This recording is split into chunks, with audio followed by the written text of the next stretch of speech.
Meu corpo. Comprovação material da minha existência, espaço de afetos e das minhas vivências. Guarda aqui aprendizados e meu diálogo com o mundo. Um mundo que tem me machucado, ferido. Se o mundo me rejeita, a imensidão do meu eu me acolhe, até o dia que descubro tecidos tão negros quanto o meu, que também ocupam a cidade, também existem, resistem. Como o vidro, não se dobram, pois ao dobrar-se de certo quebram-se em 1000 pedaços.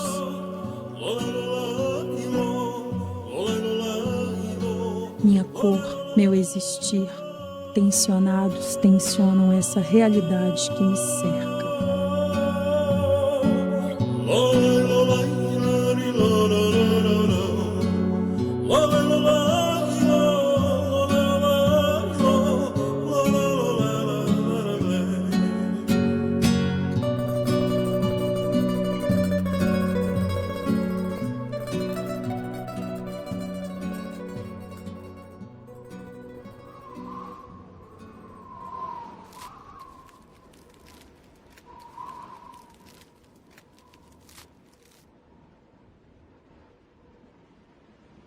O corpo é muito marcante para mim, desde criança. Acho que é muito importante eu ressaltar que o meu lugar é um lugar de mulher negra, grande, alta, gorda. E essa mulher, ela não existe. Ou ela existe para o trabalho, para o sexo, mas ela, no sentido da humanização, ela não existe, né? Então, por exemplo, eu fui uma criança que cresci muito rápido. Eu era sempre maior que todas as minhas amigas, né? Hoje eu tenho um corpo gordo, mas eu não fui uma criança gorda. Mas ser essa criança que cresce rápido, né? Que tem mais corpo, que com 11 anos tem um corpo que está dentro de um padrão de 15, essa criança ela não recebe afeto suficiente, inclusive. Eu trago essas marcas no meu corpo, na memória afetiva, né? Então, é aquela criança que os pais, as pessoas, os adultos vão dizer: para de chorar, você está muito grande, menina. Que é isso? Eu sempre me vi como preta, né? Porque minha pele é escura, então eu nunca tive essa dúvida. Mas a questão do corpo foi o que sempre pegou pra mim e, de certa forma, me incomodou, né? E eu me achava bonita, mas achava que eu seria mais bonita se eu emagrecesse. Então, sempre usava muita roupa preta, muita leg. Eu lembro que eu tinha, tipo, umas 4, 5 leg pretas, assim, na época da adolescência. Aí sempre colocava com uma blusa mais larguinha e um cinto aqui. Parecia até que era um uniforme, aquele cinto aqui para marcar a cintura e uma blusa preta e sempre a leg preta. Então, essa questão do corpo, para mim, foi um demarcador muito grande até os 25 anos. Eu tive uma infância muito tranquila, mas uma infância em relação à afetividade, a relacionamento muito solitário. Assim, da infância para a adolescência, né? Eu via as outras meninas sempre muito desejadas para namoro, como sendo as mais bonitas da escola, e eu sendo silenciada, né? Sendo não falada, sendo invisível. Eu acho que o meu choque mesmo foi quando eu tive muito problema com os meus seios, né? Que é uma coisa que geralmente as mulheres querem ter seios. E aí, quando eu comecei a ter seios, eu comecei a pensar que se eu tivesse seios, eu ia chamar mais atenção. E aí, se eu chamasse mais atenção, eu ia ser mais chamada de coisas horríveis. E eu fazia de tudo para não chamar atenção nesse sentido estético. Eu gostava de ser uma boa aluna, eu gostava de me destacar nos estudos, na leitura, mas eu não queria me destacar enquanto corpo. Eu passei por situações na escola em que garotos chegaram a dizer para mim que eu tinha, por exemplo, quando eu tinha uns 16 anos, um garoto na minha escola falou que o meu corpo ele era tipo menos pior, né, do conjunto, e que para ficar comigo era necessário colocar um saco para cobrir o meu rosto, porque eu tinha um rosto feio. Então, eu tinha muitas questões, assim, muitas. As minhas lembranças de muito criança são lembranças já de dor, assim. Eu me lembro que uma das questões, por exemplo, de lidar com o corpo da minha mãe era porque eu olhava para o corpo da minha mãe e não me via, né? Minha mãe era loura, dos olhos verdes. E aí eu ficava pra minha mãe, por que eu não tenho olho verde? Por que eu não tenho cabelo igual ao seu? Como que eu faço pra ser igual a você?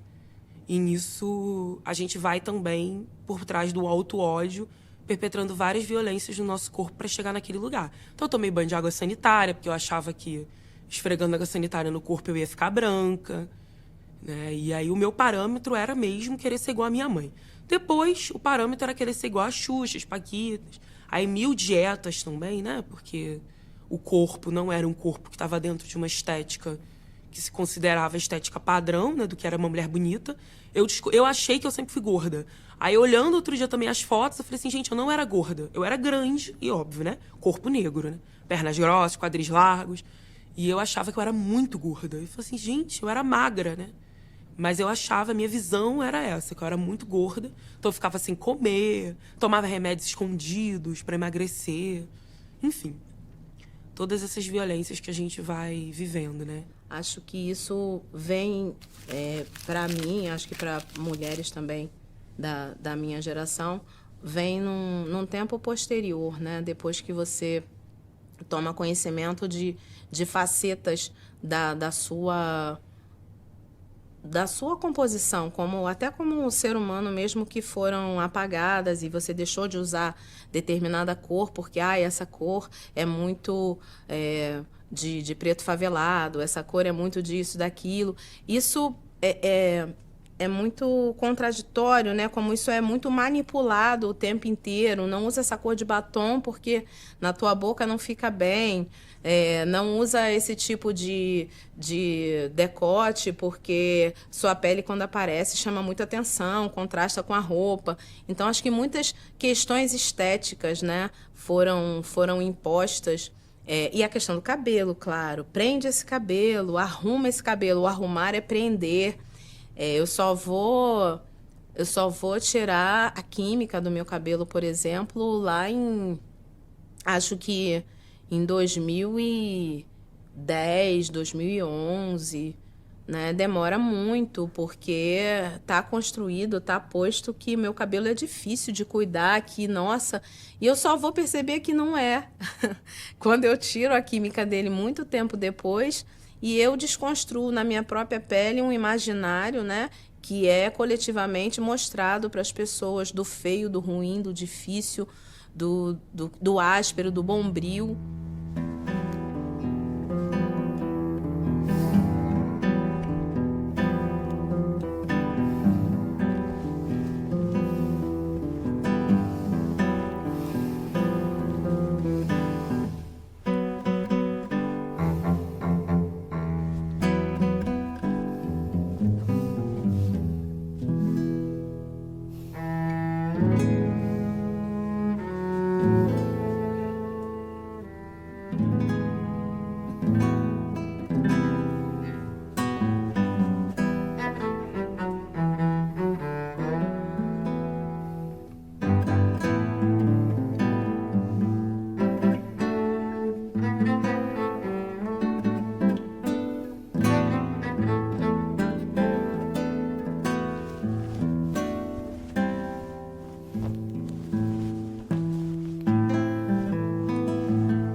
Eu vim de uma família, sou a única pessoa negra na minha família por parte de mãe, até hoje, né? De todas as gerações que vieram antes e também das gerações que vieram depois.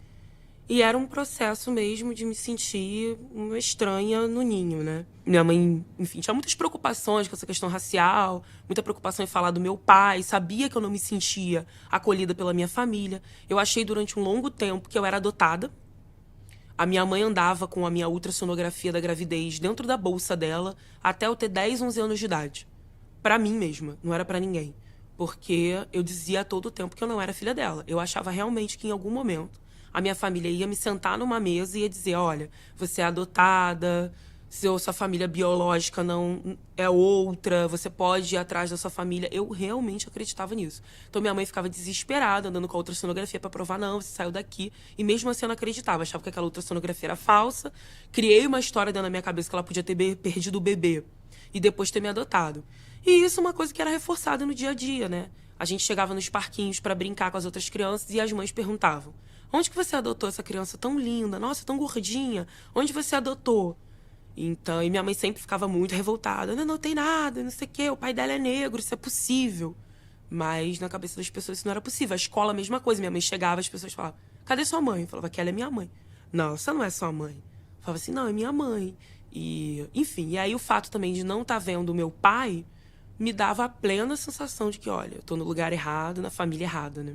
Eu sempre estive em muitos espaços brancos durante a minha infância e minha adolescência. E na minha vida adulta não foi diferente, porque sempre tive muitos amigos do meio artístico, mas amigos não negros do meio artístico. E há muitos lugares em que eu chegava, assim, reunião mesmo de amigos, vamos fazer hoje uma leitura de uma peça de teatro. Eu normalmente era a única preta. E toda vez que eu chegava, tinha alguém para me lembrar que eu era a única preta, porque dizia, chegou a nossa cota. Eu antes levava isso na brincadeira. E eu comecei a entender que isso não era brincadeira também, agora na terapia. E quando eu digo agora, é papo de 6 meses atrás. Porque eu achava engraçado, criaram um apelido para mim, que era Pleta, e eu comecei a usar esse apelido, eu mesma me chamar assim. Até eu entender na terapia que esse apelido era uma forma de me diferenciar de todo o resto do grupo, de me lembrar o tempo todo que eu era diferente deles. Eu já tinha vontade de ser atriz e eu não falava com ninguém. Eu me trancava no banheiro e ficava contracenando bem baixinho no espelho, porque eu tinha vergonha das coisas que eu escutaria das pessoas que diziam para mim que eu era pobre, negra, da Baixada Fluminense, e que eu não poderia ser o que eu não ousava nem dizer para as pessoas. Você chegar num lugar para dar uma palestra e dizerem para você que, olha, tem que entrar por ali, porque por aí só palestrante. E aí você começa a perceber que você está sendo vista fora de um lugar que é um lugar tornado natural para os corpos negros, né? Que se você estiver naquele lugar, como uma aluna, como uma copeira, como alguém que trabalha nos serviços gerais, você vai ser mais uma das invisíveis, de uma certa forma, mas todo mundo vai saber que você faz parte daquele grupo. Quando você cruza a fronteira, né, quando você assume uma visibilidade, as pessoas vão teimar em te ver como elas sempre te viram. Então, acho que a nossa travessia, a nossa busca por essa visibilidade dos corpos, não é só por uma visibilidade, mas qual visibilidade a gente quer, como a gente quer ser vista. Eu me posiciono e as pessoas acham que eu estou falando de mim, mas até um professor que eu tive um sério problema, ele falou assim, você está muito agressiva. Quando você fala, você é muito agressiva. Eu acho que você é um problema pessoal seu. E aí, eu cresci sendo uma pessoa... cresci sendo abusada e eu continuo, eu revidei. Falei assim, não dá para eu falar de um coletivo sem me emocionar, porque o que afeta em mim, afeta em todas as mulheres pretas, em todas as famílias pretas, e é por isso que eu falo. Então, o tempo inteiro, o professor tentou me silenciar. O não lugar é sempre do preto, né? Por isso que a gente tem que... As questões raciais, elas vêm acima de qualquer outra. Não tem jeito, né?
No ano de 2016, eu estreiei um espetáculo chamado Lotus, que fala sobre a hipersexualização e a solidão da mulher negra. Nesse espetáculo, eu proponho, faço um jogo, uma brincadeira com a plateia, especificamente com os homens, também com as mulheres, mas os homens são o foco principal, onde eu pergunto para eles: o que é que você vê quando olha para uma mulher negra? Todas as respostas que eu recebo, eu já fiz, acredito que 28 apresentações em 3 estados diferentes, Bahia, Rio de Janeiro e Minas Gerais. Todas as respostas dos homens são respostas que positivam essa mulher. Eu vejo beleza, eu vejo uma joia rara, eu vejo uma rainha, eu vejo uma querida. E todas as respostas das mulheres negras são respostas contrárias às dos homens. Então, as mulheres respondem dentro do espetáculo Lotus. Eu pergunto, né? O que você acredita que um homem vê quando você, mulher negra, com seu corpo negro, passa na rua? E elas respondem, todos eles vão respondendo, escrevendo no meu corpo. Eu fico em cena de sutiã e calcinha, eles vão colocando, resumindo em uma palavra. As mulheres respondem objeto, sexo, bunda, peito. Apenas uma vez na última temporada que eu fiz, no Teatro Zembinski, aqui no Rio de Janeiro, uma mulher branca chegou a responder: eu acho que eles veem uma rainha em mim. Então, é curioso, obviamente, que tenha vindo uma resposta positiva e, obviamente, a partir de um olhar de um corpo branco, né? Tava me lembrando outro dia que a minha tia foi dizer pela primeira vez, uma das minhas tias, né? Eu tenho 3 tias.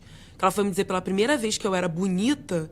Eu já era adulta, já tinha 22 anos, que foi quando eu passei por um processo muito grande de emagrecimento. E aí eu me lembro perfeitamente, como se fosse hoje. Ela olhou pra mim e falou assim: nossa, você é linda. E eu meio que aquilo me assustou, porque eu nunca tinha parado pra refletir sobre isso, né? Até a memória do presente, né? Então essas reflexões são reflexões do presente. São as reflexões de uma Carolina já com um discurso racializado que tá pensando isso. Na época eu sentia, doía, mas não tava problematizando nesse ponto. E aí eu parei pra pensar: nossa, ela nunca disse que eu era linda. Historicamente, o que a gente recebe não é afeto. E, historicamente, se nós viemos de famílias negras, obviamente, nossa autoestima é mais baixa, né? Eu sempre ouvi da minha mãe assim, que a gente não podia muito se achar bonita, né? Que a gente não podia... Ai, menina, não pode, assim, tem que ser humilde, tem que ser simples. Então, isso é resquício também da escravidão, da colonização, né? Eu lembro de experiências mesmo com 13, 14 anos de homens mexendo comigo na rua, de uma forma até muito violenta, de tipo, eu estar andando e as pessoas pararem o carro e eu não ter compreensão do que elas estavam querendo dizer. E aí eu desviava, ou na minha família mesmo a gente tinha conversa sobre isso, de dicas que as minhas tias davam do tipo, sempre ande no sentido oposto ao fluxo de carros, porque então um homem não conseguiria, por exemplo, parar ou ficar me seguindo com o carro. Essas coisas que são naturalizadas nas conversas, mas que quando você começa a refletir, a gente está falando numa situação de assédio, né? De um assédio sexual. Se eu não tiver força para poder enfrentar que de esquina em esquina que eu passo, eu vou ser assediada, se eu não tiver essa força, eu não vou sair na rua. Eu não vou fazer nada, porque eu sempre vou ser assediada, né? De um olhar como quem tá querendo me comer. Eu posso te tocar. Eu posso fazer o que eu quiser, inclusive te matar. Eu morria de medo de chegar atrasada na escola, porque se eu fosse atrasada, eu ia sozinha no ônibus. Eu ficava louca, porque segunda-feira era dia obrigatório, dia de saia. E eu tinha um pavor, porque eu via os homens falando o tempo inteiro das meninas que estavam ali. E eu sempre tive um corpo muito avantajado para as outras meninas. Elas eram magras e eu sempre tive peito, eu sempre tive bunda aparente, mas não era algo que me agradava porque chamava atenção. E eu lembro de uma vez que foi que eu senti esse peso de ter corpo, de ser mulher preta e de que os homens acham que eles têm a permissão de tocar o nosso corpo. Eu fui atrasada para a escola, acordei atrasada, só que eu tinha prova e eu não podia faltar. E eu fui no ônibus. Eu cheguei, o ônibus estava vazio, sentei na frente. E logo depois um cara entrou no ônibus e sentou do meu lado. O ônibus estava vazio, então... Eu lembro que eu estava com cólica, né? E aí, eu com a bolsa, assim, olhando, viajando na janela do ônibus. E eu não sentia, eu só estava sentindo dor. E quando ele me tocou de uma forma mais agressiva, que eu levantei a bolsa, a mochila, e eu vi que ele estava me tocando.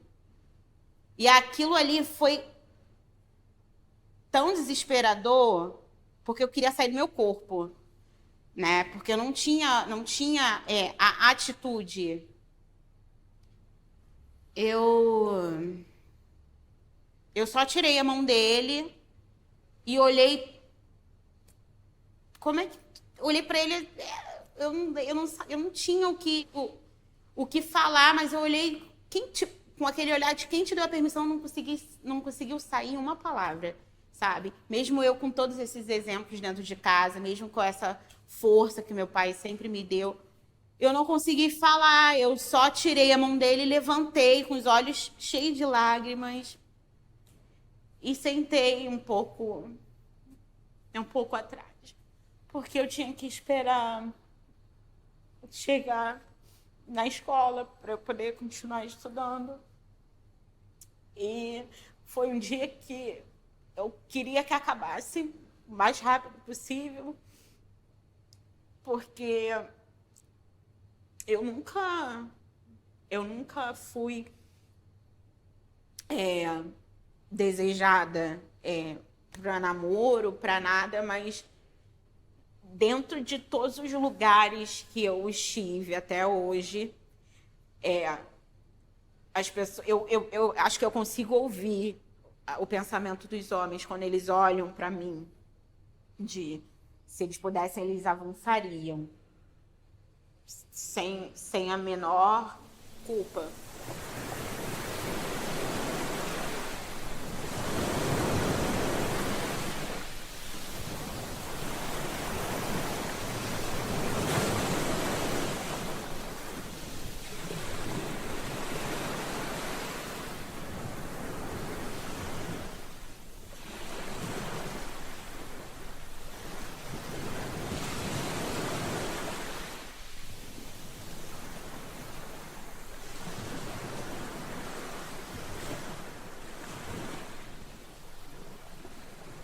Enquanto mulher negra, eu sempre fui colocada num lugar, depois de uma certa idade, que eu era vista como uma mulher negra bonita, e aí esse termo, né? Você é negra, mas você até é bonita. E isso também, em vários momentos, parece que me abriu portas. E eu acho que também porque se você vai ter um amigo negro que seja um negro bonito, e as pessoas, elas lidam dessa forma, você acaba sendo sempre uma peça de um jogo que você não tem controle. E, ao mesmo tempo, você não pode negar que você está ocupando um espaço que outras pessoas negras não estão podendo ocupar. E isso também tem a ver com a questão da forma como enxergam o seu corpo, da forma como te enxergam enquanto pessoa, da forma como enxergam os seus traços. Porque quando essa mulher é alta e está dentro de um corpo padronizado, né, dentro do padrão vigente, em algum lugar ela é enxergada, né? Ainda também de um lugar estereotipado, mas ser essa mulher grande, gorda, alta, eu tô falando de corpo, tô falando de pés, tô falando da mulher que vai ao centro e não encontra roupa, quando encontra é o dobro, que não encontra sapato, então tudo isso é corpo, né? E inclusive não encontra um parceiro, né?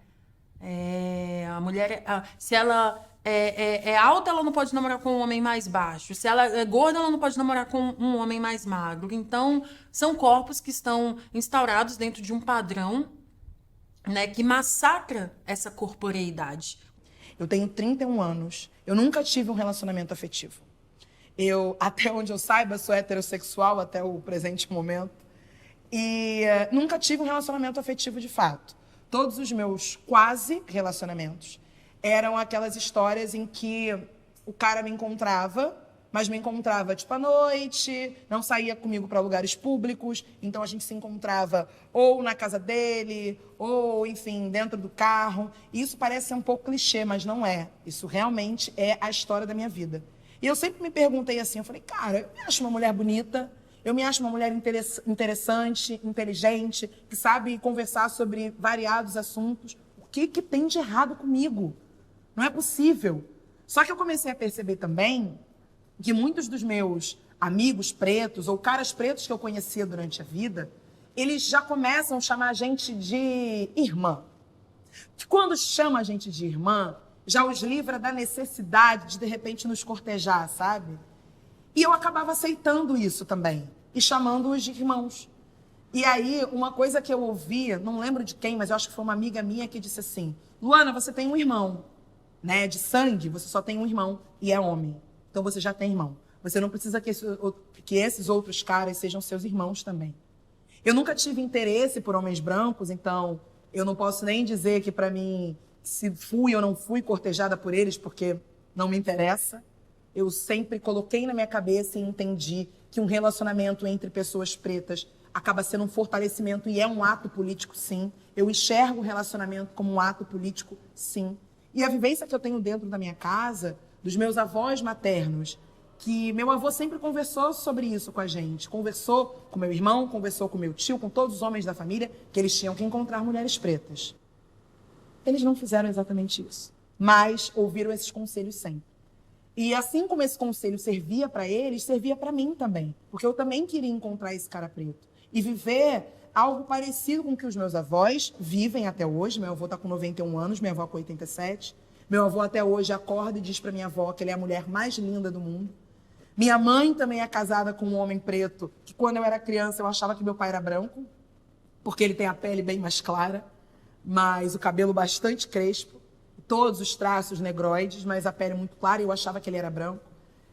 Então, na minha família, eu enxergo esses relacionamentos entre pessoas pretas. Então, sempre sonhei e sonho até hoje com esse momento. Mas, de fato, não tenho nenhuma história bem-sucedida e nem real de relacionamento para contar.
é muito difícil você ter mesmo amigos, assim, quando você é uma mulher negra. E aí a gente acha que é normal. E não é normal as pessoas não conseguirem ter relações afetivas com a gente que sejam relações de troca e de respeito. Porque não enxergam a gente como pessoa. Acho que caiu a ficha pra mim, que as pessoas não conseguiam me respeitar porque elas não conseguiam me ver como gente. E elas não conseguiam me ver como gente porque tem todo um passado, tem toda uma estrutura que me nega a humanidade. E é uma questão racial. Mas também, quando entra o fator gênero, é devastador, porque até mesmo semelhantes, e aí eu tô falando de alguns homens negros, não conseguem te ver num lugar enquanto pessoa. Não conseguem te ver no mesmo lugar que eles projetam figuras que às vezes são muito distantes para eles, como mulheres brancas. Eles não conseguem, às vezes, ter uma mãe negra, uma irmã negra, uma família de mulheres negras e conseguem entender e respeitar outras mulheres negras para além daquele círculo. Discutir a solidão da mulher negra é muito mais profundo que a gente falar de relacionamento homem-mulher, mulher-mulher, somente de maternagem. Passa por um mergulho muito grande no olhar que a gente tem para a mulher negra no mundo, sobre as nossas ações positivas, efetivas e reais diante desse ser humano que a gente passa, às vezes, e acha que é suficiente dizer, não, eu tenho até uma amiga negra. Mas quando você fala que você tem uma amiga, o que é amizade para você? Qual é o seu olhar e a sua disponibilidade de escuta, de ação real para essa pessoa que às vezes só está no seu entorno? Hoje eu entendo que solidão não é tão ruim assim. Que o pior, 1000 vezes pior, é você estar dentro de um relacionamento abusivo. E mulher preta vive, né?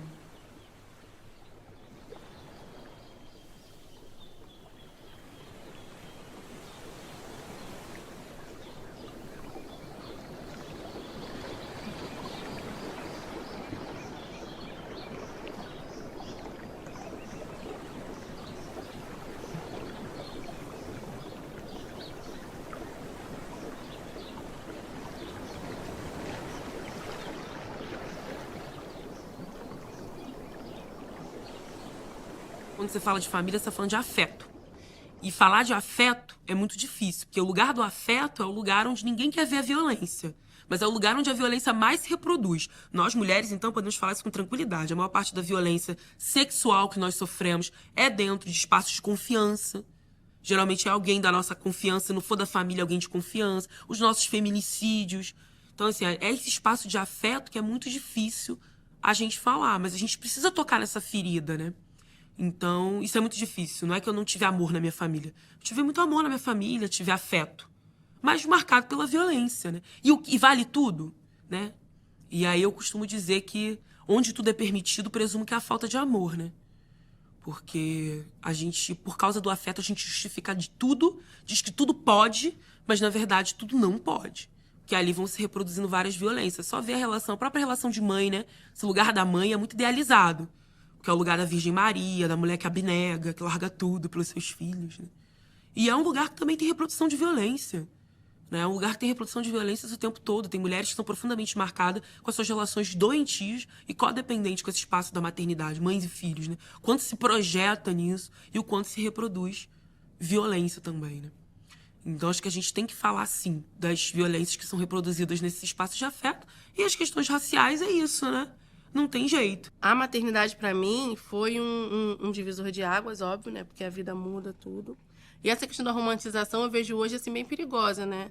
Porque, como tudo que é de estereótipo, é perigoso, né? A mãe é aquela que faz tudo pelo filho, é aquela que abdica de tudo, é aquela que larga tudo pelo filho. E não é assim, né? Porque os filhos vão crescer, né? Então, eu tenho muito isso na minha mente. Eu amo muito meus filhos, mas eu não faço essa separação, assim, mãe, mulher. Não, eu sou a Dandara. É que eu já decidi que eu sou uma mãe, que eu danço funk, sim. Que eu sou uma mãe, que eu namoro, entendeu? Que eu sou uma mãe, que eu tenho um dia na semana para ficar com meu namorado. Então, os meus filhos, nesse dia da semana, vão ficar com uma pessoa para cuidar deles, para eu poder curtir esse dia, né, com ele. Porque é importante para mim também, né, transar, ter alguém do meu lado. É importante sambar, entendeu? Então, assim, essa coisa da culpa, a gente tem que E não é fácil, né? Porque é o tempo todo a gente é bombardeado disso, mas a gente tem que dar uma... Como é que eu vou dizer? A gente tem que se definir como uma pessoa que não tem que sentir essa culpa toda. Porque a vida é uma só, né, gente? Até que se prove o contrário. E são muitas violências, né? Eu sou mãe, quando meu filho nasceu, ele nasceu em uma maternidade aqui, da Zona Sul do Rio de Janeiro, diferente de mim, que nasci na Baixada. E a pessoa que estava acompanhando a gente, quando viu o meu fio de contas, eu estou com ele agora, ela começou a me tratar de forma muito ríspida, muito agressiva. E várias vezes, quando ela saía, ela professava a fé dela de forma impositiva para mim. Uma mulher que acabou de passar por um parto, aprendendo a segurar a minha cria, passando dentro de um quarto, num momento de amor pleno, por uma situação de violência, sem que tivesse outra pessoa me assistindo. Estava eu e essa pessoa que estava ali sendo paga por mim, para cuidar de mim, me tratando com violência. A mim e ao meu filho. E por mais que você já saiba, né, de uma infinidade de coisas, desde a nossa Constituição, mas nesse momento da sua maternidade, que é um momento que eu só compreendi realmente quando eu trouxe essa vida para o mundo, quão frágil você está, quão exposto você está, e o quão delicado é, porque você está com uma vida ali que você está aprendendo a lidar com essa vida fora desse espaço de segurança que era a minha barriga. Como eu poderia contornar aquela violência para que aquilo não ficasse pior para o meu filho e para mim? Então, é cotidiano, sabe? É um trabalho feito com uma arquitetura de crueldade muito grande para perpetuar essa solidão dessa mãe, essa solidão dessa mulher que às vezes nem quer levar uma gestação adiante, mas é obrigada, é imposto isso, e ela sabe que, além de ser imposto para ela, que o pai dessa criança não vai acompanhar, nem ela e nem a criança. Eu engravidei, né? E foi horrível. Nossa, eu pensei que a minha vida tinha acabado. Literalmente, porque eu sempre escutava isso. Engravidar, sua vida vai acabar. Eu chorava copiosamente, eu não queria aceitar. E quando a minha mãe falou, calma, tô contigo, aí me deu uma paz. Um ano antes, eu tinha perdido meu pai. E nossa, eu falei assim, meu Deus, é uma paulada em cima da outra, agora grávida. Não cuido nem de mim, como é que eu vou cuidar de uma criança? Como? Mas hoje eu entendo que a Bia veio porque ela tinha que vir, porque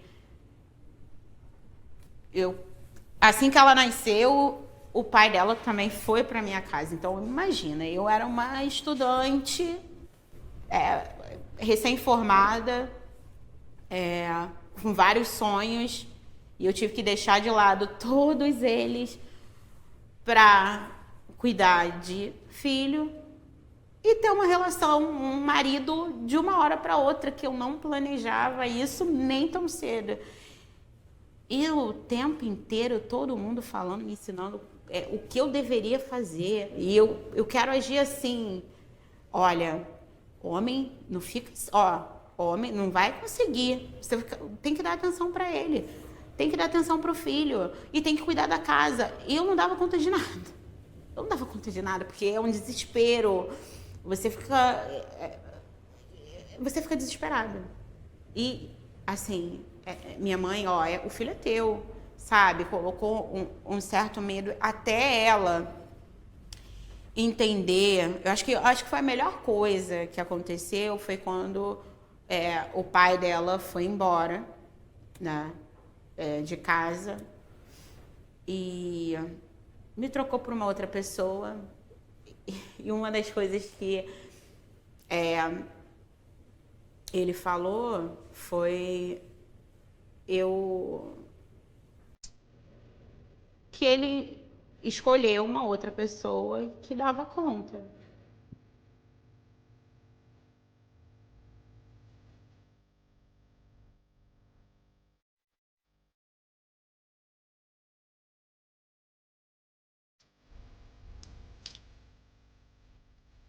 Há poucas horas, enquanto lutava com a realidade de ser humana e não um mito, a mulher negra guerreira faleceu.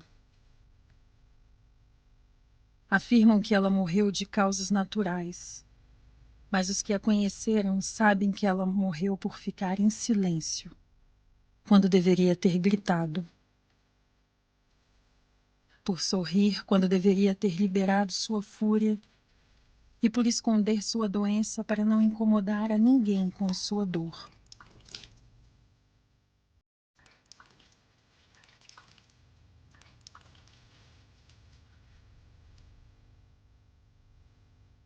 Ela morreu de tanto ser espancada por alguém que dizia amá-la. E ela permitia que o espancamento continuasse para mostrar que também amava esse alguém. Morreu de asfixia, cuspindo sangue, por causa dos segredos que guardava, tentando abafá-los, em vez de se permitir a uma crise de nervos que lhe era de direito, mas que só as mulheres brancas podem se dar ao luxo de ter.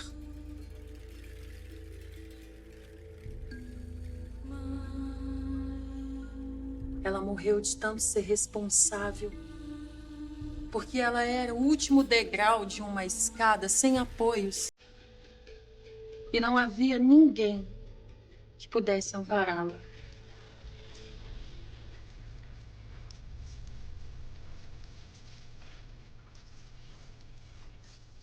Morreu por causa dos tantos partos de criança, que na verdade ela nunca quis ter, mas que a moral estranguladora dos que a cercam obrigou-a a ter.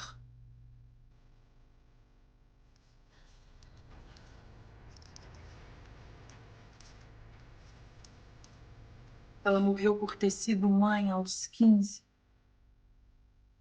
avó aos 30 e um antepassado aos 45.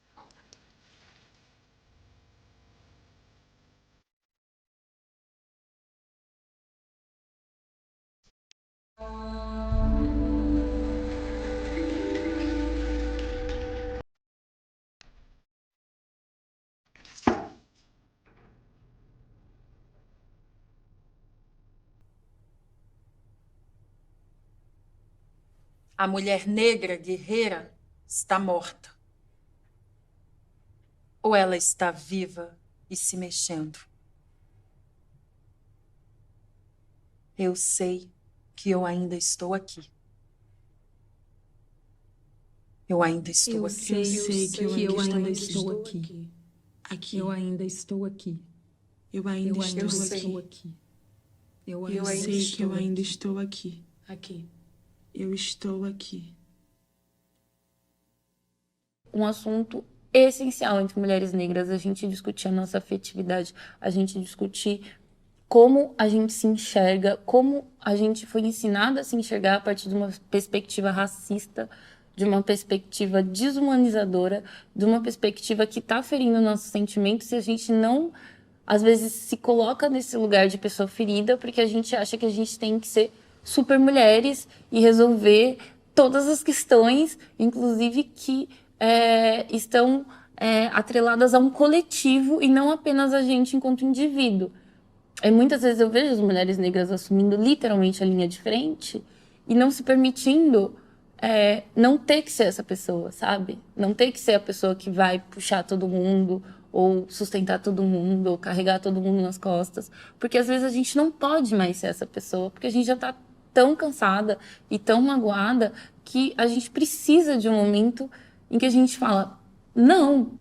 A gente tem que estar sempre repensando esses lugares que a sociedade quer nos colocar, porque ao mesmo tempo que a gente grita que tem consciência racial, que tem consciência de corpo, e continua fazendo tudo do jeitinho que a sociedade, que a gente sabe que é racista e machista e tudo mais ista quer, então quer dizer que a gente não está se reivindicando na prática, né? E a gente tem muito essa coisa da teoria ser uma coisa e da prática ser outra, né?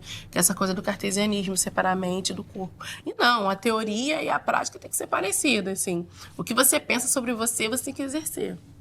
Eu começo a pesquisar literaturas africanas e vou conquistando alguns lugares de fala, participando de alguns eventos, estando em alguns espaços. E por estar nesses eventos, nesses espaços, outras visibilidades se tornam possíveis, né? A visibilidade através do audiovisual, como aconteceu com o Elecô, lá com a coletiva Mulheres de Pedra, que é um conjunto também de mulheres que buscam essas visibilidades que acontecem por força do coletivo, mas que dão visibilidade a cada uma. Que isso também eu acho que é algo que a mulher negra também busca e também deseja. Numa ala de passistas, todas as passistas estão ali e elas querem ser mostradas como uma ala, mas também como individualidades, né? Com a história de cada uma, com a trajetória de cada uma, que não é igual, que é marcada por várias diferenças, que eu acho que é cada vez mais importante a gente pontuar, que as nossas origens são diferentes, mas quando nós somos vistas de um modo generalista, que nos coloca todas num lugar, que é possível nos ver naquele lugar e aceitar. E quando nos veem no outro lugar, não aceitam que a gente esteja ali, se não for daquela forma que o imaginário já determinou. Então, acho que a questão da visibilidade, para mim, tem sido essa. Estar no espaço em que eu desejo estar e quebrando o imaginário que limita a minha permanência, o meu trânsito por espaços onde os corpos negros ainda transitam menos. As pessoas não veem a gente como gente. E aí, quando elas não veem a gente como gente, elas invadem os nossos espaços, elas invadem o nosso corpo, elas acham que elas têm direito de diversas coisas absurdas, de falar coisas que não deveriam ser ditas, de tocar na gente, de maltratar a gente. E aí a gente naturalizou tanto isso que muitas vezes a gente se sente culpada nesse lugar. E foi muito importante eu começar a me livrar dessa culpa, sabe? Eu sinto que depois de todas essas discussões, eu sou uma pessoa que pede menos desculpas. Não que pedir desculpa seja errado, mas era como se eu sempre tivesse, ai, desculpa, ai, desculpa, ai, desculpa. É como se eu estivesse pedindo desculpa pro mundo por estar aqui. E eu acho que é isso mesmo que as pessoas querem que a gente se sinta numa sociedade racista, como você não deveria estar aqui, segundo a lógica. Mas a gente tá aqui, a gente não pode pedir desculpa, sabe? O que a gente tem que repensar para que palavras que sejam pejorativas não nos alcancem? Porque essa questão das opressões é muito mais psicológica do que outra coisa, né? Por que a gente senta e chora quando alguém chama a gente de macaca? A gente tem que repensar isso aí. Porque, na verdade, quem teria que sair constrangido não somos nós, é o racista, né? Então, a gente tem que repensar essa questão da reação, essa questão de levantar a voz mesmo. Porque todos esses estereótipos de ai, barraqueira, ai, mulher violenta. Pô, se a gente fosse tão violento, a gente não tava sendo tão violentado, né, gente?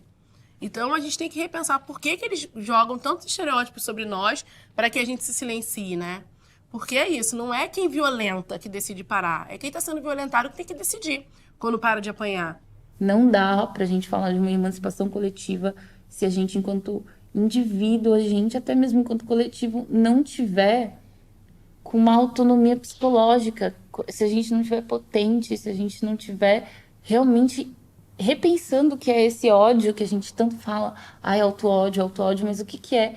Eu não conseguir ver a minha própria beleza e não ver a minha própria beleza significa também não conseguir ver a beleza nos meus semelhantes. Eu acho que teve um momento que eu comecei a refletir isso e eu já estava dentro de um relacionamento quando eu olhava para o meu parceiro, não tinha como eu não esquecer da minha negritude, porque ele não era um espelho, sabe? Eu conseguia ver coisas que eram diferentes, mas eu conseguia ver coisas também que eram muito próximas. E a todo momento eu estava sendo lembrada disso. E não é ruim eu ser lembrada da minha identidade. Não é ruim eu ser lembrada da minha história. Eu acho que esse é um processo muito transformador e me faz até ser uma feminista mais potente, de fato. Então eu acho que é isso. Eu acho que foi uma quebra de vários sentidos. E hoje eu não falo tanto sobre solidão em si. Eu tento criar exemplos para a gente encontrar caminhos para que a gente reflita sobre esse lugar e faça escolhas que podem potencializar a nossa vivência para que a gente não viva solitário, para que a gente se abra e se abrir para as pessoas certas. Eu acho que é essa a palavra, assim. É muito bom, enquanto mulher negra, aprender a pôr limites e aprender que ninguém pode definir o que eu sou e ninguém pode definir a minha verdade.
Eu acabei de filmar no domingo o filme do Lázaro Ramos, Medida Provisória.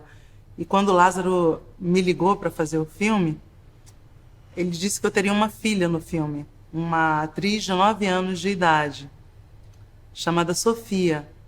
E eu fiquei com um nome na cabeça e não tinha a imagem da Sofia. E aí, chegando em casa, no meu Instagram, apareceu uma mensagem da Sofia falando comigo assim: oi, Dani, tudo bem? Um prazer contracenar com você. Eu tenho um orgulho muito grande, principalmente por ser mulher negra da Baixada Fluminense como você. Trabalhar com você hoje significa que é possível a concretização do meu sonho.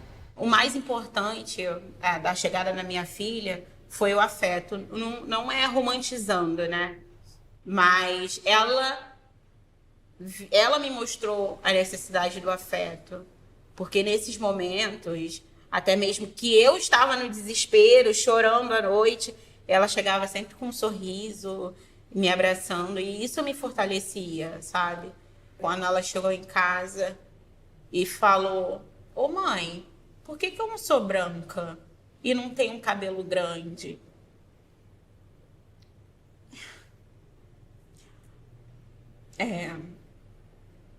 Nossa, eu me senti, eu falei assim, gente, mas eu pensei tanto em mim que eu acabei esquecendo dela. E aí eu falei assim, não, eu tenho que arrumar um jeito de conciliar. Foi o momento que eu decidi largar as químicas do cabelo.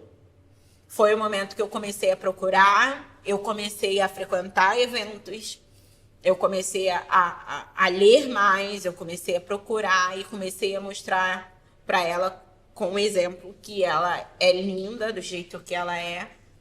E ela começou a se fortalecer e ficar... E ser uma criança que, assim, ela começou a ver da onde ela veio. E que se ela quiser força e se ela quiser conhecimento, toda a nossa comunidade tem. A possibilidade da gente criar, da gente continuar fazendo como os nossos ancestrais, criando esses espaços onde a gente se ressignifica, onde a gente se sente acolhido, abraçado dentro de um mundo que é, de maneira geral, hostil, é uma atividade muito necessária, desde que a gente vive o processo de tornar-se negro na sociedade brasileira. A gente diz, não tem jeito. Eu sou negra e não tem jeito mesmo, isso é bom pra caramba. Eu quero mesmo ser, e como eu quero ser, eu vou passar pelos espinhos, mas eu também vou, eu mesma, ser responsável pela construção daquilo que me dá o conforto e o acolhimento e a dignidade aos quais eu tenho direito. Toda a força da cultura negra, a cultura afro-brasileira, está aí também para lembrar que esse corpo tem ancestralidade, né? E que esse é um corpo vivo. Eu começo a perceber a necessidade da gente falar de uma especificidade relativa a essas mulheres negras artistas, né? Mulheres lésbicas, heterossexuais, mulheres trans. Nós somos a geração que podemos falar. Eu posso estar em cena com o meu corpo negro gordo. Eu posso estar em cena falando de machismo. Eu posso estar em cena falando de feminismo, falando de mulherismo. Então, as nossas ancestras não tiveram essa possibilidade, né? E cabe a nós, inclusive, trazer essas histórias dessas mulheres.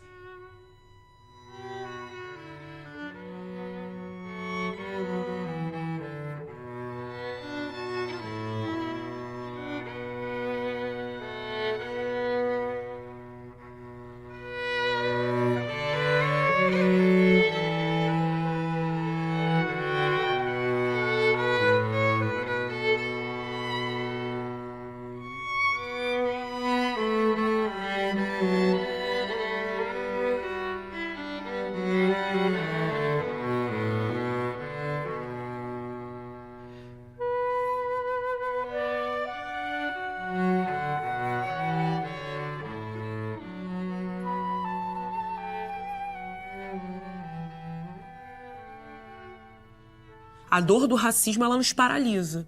Paralisa a nossa autoestima, a nossa cognição. A gente vai ficando ali engessado, cristalizado.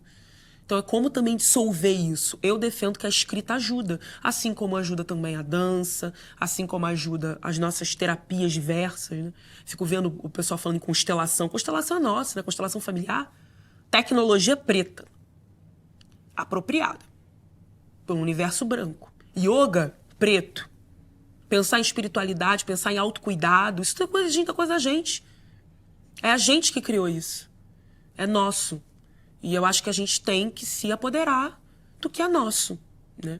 E parar de olhar para os referenciais brancos e ficar com essa eterna solidão, esse eterno sofrimento de nunca chegar. Porque a gente nunca vai chegar lá do ponto de vista branco.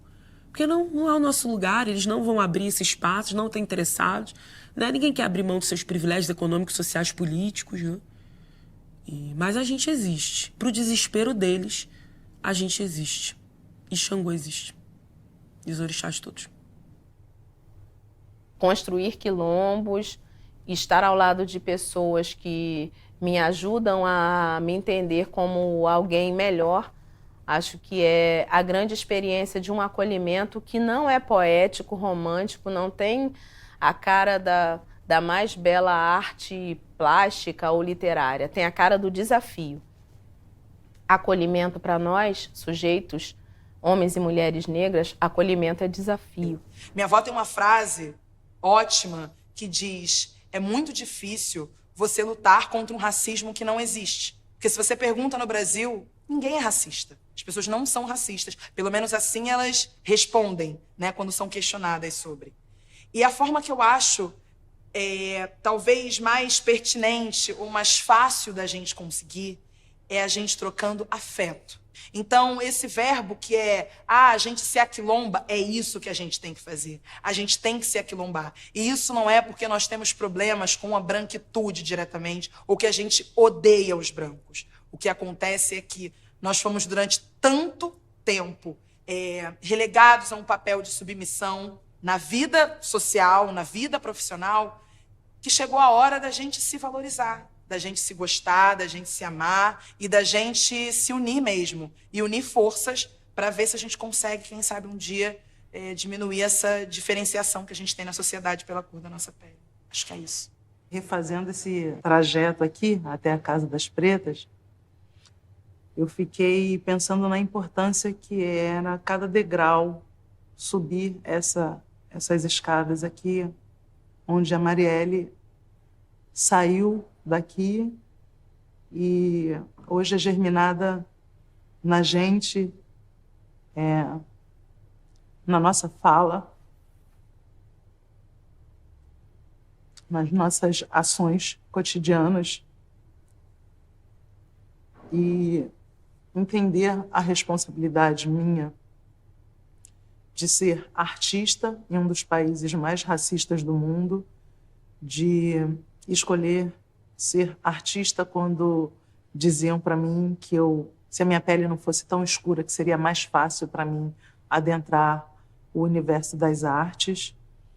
E chegar aqui tão impregnada disso tudo, da existência da Marielle em mim, em cada uma de nós que somos sementes, é para fortalecer a minha história, para fortalecer quem veio depois de mim, como a Sofia, e para fortalecer e me fortalecer nas histórias de quem veio antes de mim, como a minha referência maior, que é a Ruth de Souza, que fez 98 anos agora no domingo, no Dia das Mães, e uma das grandes mulheres que sempre disseram para mim que o que eu quisesse fazer eu poderia.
Tenho escolhido caminhar na direção que me parece mais condizente com aquilo que eu acredito. E muitas vezes o que eu acredito, principalmente na educação, essa tem sido uma grande descoberta, eu acredito que esse é o espaço onde eu dialogo mais com os meus, porque eu estou dentro de uma sala da educação pública. E o contato com os meus alunos da educação pública me coloca em contato toda hora comigo, com a menina que eu fui.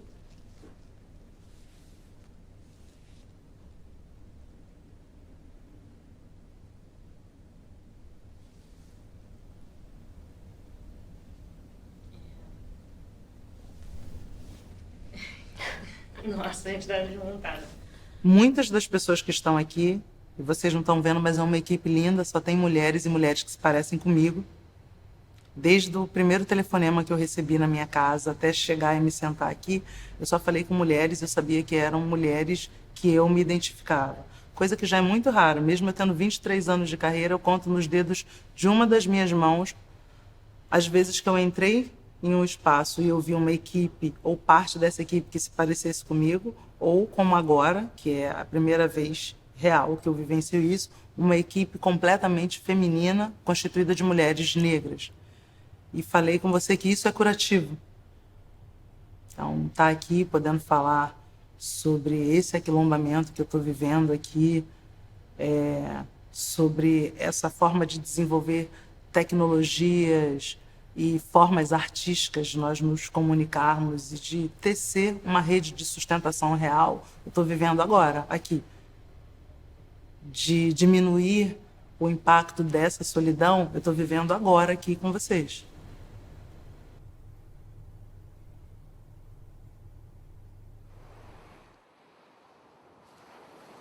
Do lado de dentro, rainha sou eu,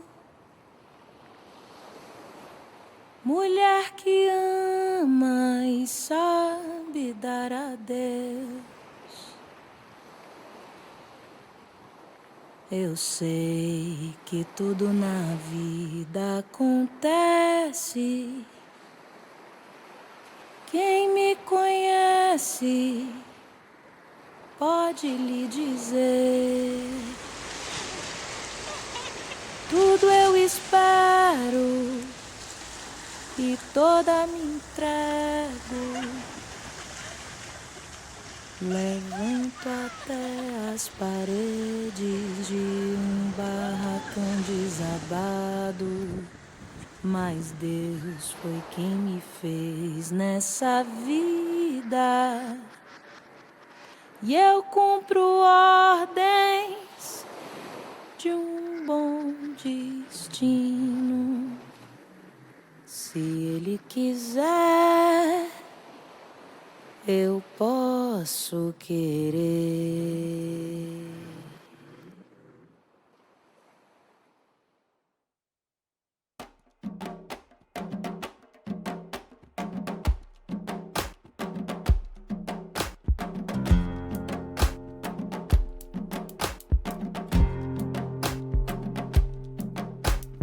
Ela vai te seduzir, lhe tirar para dançar, elevar a dimensões, vai mobilizar, fazer clarão, vocação para misturar, força para transcender, almas para elevar. Preta Yaya, devo tudo a você. O canto, Malembe, o Ikiganza também são de lá. Me adule no colo, me pegue pra ti. Música preta, só teu instrumento, vim pra te servir.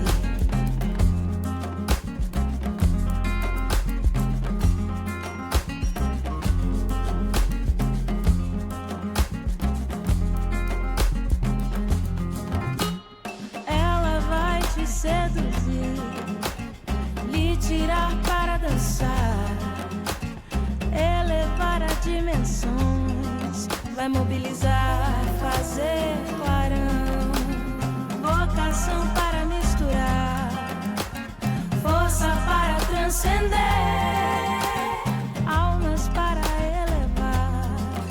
Preta Yaya, devo tudo a você. Ai, eu canto Malembe, o Ikiganza também são de lá. Me adule no colo, me pegue pra ti. Música preta, só teu instrumento, vim pra te servir. O canto, Malembe, o Ikiganza também são de lá. Me adule no colo, me pegue pra ti. Música preta, só teu instrumento, vim pra te servir.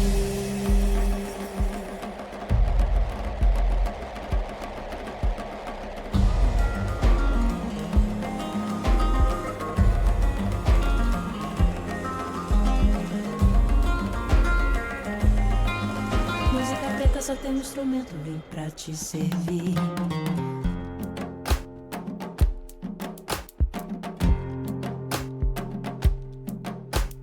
Ela vai te seduzir, lhe tirar para dançar, elevar a dimensões, vai mobilizar, fazer clarão, vocação para misturar, força para transcender, almas para elevar. Preta Yaya, devo tudo a você. O canto, Malembe, o Ikiganza também são de lá. Me adule no colo, me pegue pra ti. Música preta, só teu instrumento, vim pra te servir.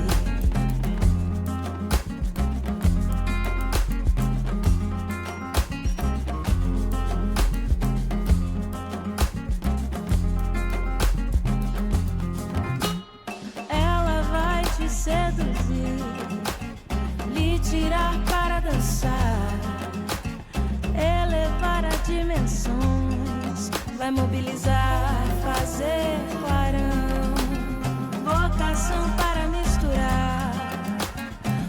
força para transcender, almas para elevar. Preta Yaya, devo tudo a você. Ai, eu canto Malembe, Uíque, Ganza, também são de lá. Me adule no colo, me pegue pra ti. Música preta só tem um instrumento, vim pra te servir. O canto Malembe, Uíque, Ganza, também são de lá. Me adule no colo, me pegue pra ti. Música preta só tem um instrumento, vim pra te servir.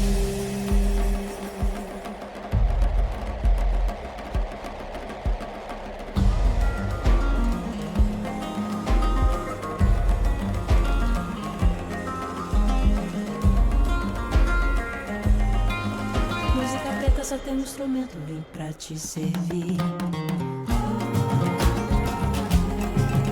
Música preta só tem um instrumento, vem pra te servir.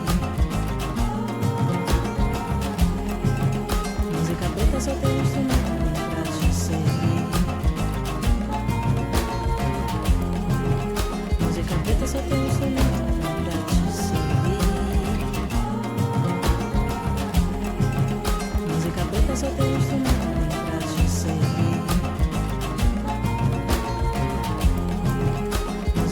Só tem um instrumento pra te servir. Música preta só tem um instrumento.